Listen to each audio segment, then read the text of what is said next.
സഹോദരന്മാരെ, മിഡിൽ ഈസ്റ്റിൽ വീണ്ടും ഒരു യുദ്ധസമാനമായ സാഹചര്യമാണ് ഇപ്പോൾ നിലനിൽക്കുന്നത് എന്ന് തന്നെയാണ് അന്താരാഷ്ട്ര മാധ്യമങ്ങളൊക്കെയും റിപ്പോർട്ട് ചെയ്യുന്നത്.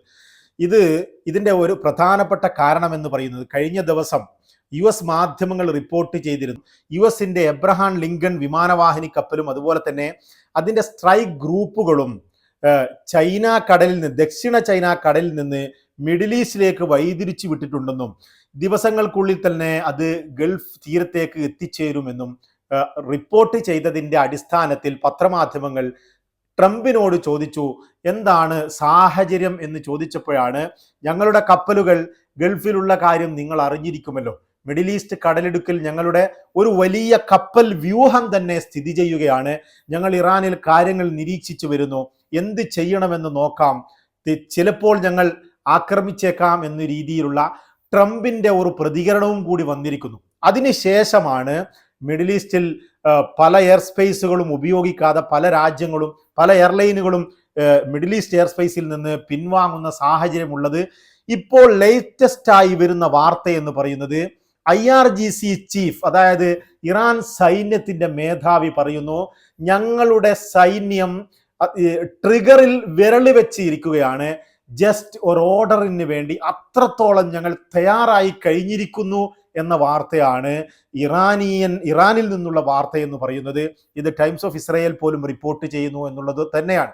അപ്പൊ ഇത്തരത്തിൽ ഇരു വിഭാഗവും ഒരു യുദ്ധത്തിന് കോപ്പുകൂട്ടുകയും ഒരു യുദ്ധത്തിലേക്ക് പൂർണ്ണമായും ഒരുങ്ങി നിൽക്കുന്ന ഒരു സാഹചര്യം മിഡിൽ ഈസ്റ്റിൽ സംജാതമായിരിക്കുകയാണ്. എപ്പോഴാണ് വെടി പൊട്ടുന്നത് എന്നറിയില്ല. അമേരിക്കൻ പ്രസിഡന്റ് ഡൊണാൾഡ് ട്രംപ്, നമുക്കറിയാം, കഴിഞ്ഞ ഒരാഴ്ചക്ക് മുമ്പായിരുന്നു ഇത്തരത്തിൽ ഒരു യുദ്ധസമാനമായ സാഹചര്യം നിലവിൽ വരികയും ഇറാനിലെ പ്രക്ഷോഭകരെ ആക്രമിച്ച് ഇല്ലാതാക്കാൻ ശ്രമിച്ചു കഴിഞ്ഞാൽ ഇറാനെ ഞങ്ങൾ ആക്രമിക്കുമെന്ന് പറയുകയും, എന്നാൽ പൊടുന്നനെ വൈറ്റ് ഹൗസിൽ വെച്ച് ആ ആക്രമണത്തിൽ നിന്ന് ട്രംപ് പിൻവാങ്ങുകയുമായിരുന്നു. അതായത് അവിടെ വധശിക്ഷ വിധിക്കാൻ തീരുമാനിച്ച ആളുകളെ എനിക്ക് വധശിക്ഷ നടപ്പിൽ വരുത്തുന്നില്ലെന്നും അതിൽ നിന്ന് ഇറാൻ പിന്മാറിയെന്നും ട്രംപ് തന്നെ അവകാശപ്പെട്ടുകൊണ്ടായിരുന്നു അത്തരത്തിലൊരു പിന്മാറ്റം. അതിന് ദിവസങ്ങൾക്ക് ശേഷമാണ് ഇപ്പോൾ US മാധ്യമങ്ങളും അമേരിക്കൻ പ്രസിഡന്റ് ട്രംപ് തന്നെയും ഇത്തരത്തിൽ ഞങ്ങൾ മേഖലയിൽ ഒരു വലിയ പടക്കപ്പൽ എബ്രഹാം ലിങ്കണും അതിൻ്റെ സ്ട്രൈക്ക് ഗ്രൂപ്പുകളും അവിടെ മിഡിൽ ഈസ്റ്റിൽ നിൽക്കുകയാണ്, ഏതു നിമിഷവും ഞങ്ങൾ ഇറാനെ ആക്രമിക്കുമെന്ന് പറഞ്ഞ് രംഗത്ത് വന്നത്. അതോടുകൂടെ മേഖല പരിഭ്രാന്തിയിലേക്ക് പോയിരിക്കുന്നു എന്ന് തന്നെ വേണം പറയാൻ. എപ്പോഴാണ് യുദ്ധമുണ്ടാവുക എന്ന് നിർവചിക്കാൻ പറ്റാത്ത സാഹചര്യത്തിലേക്ക് മിഡിൽ ഈസ്റ്റ് പോയിരിക്കുന്നു.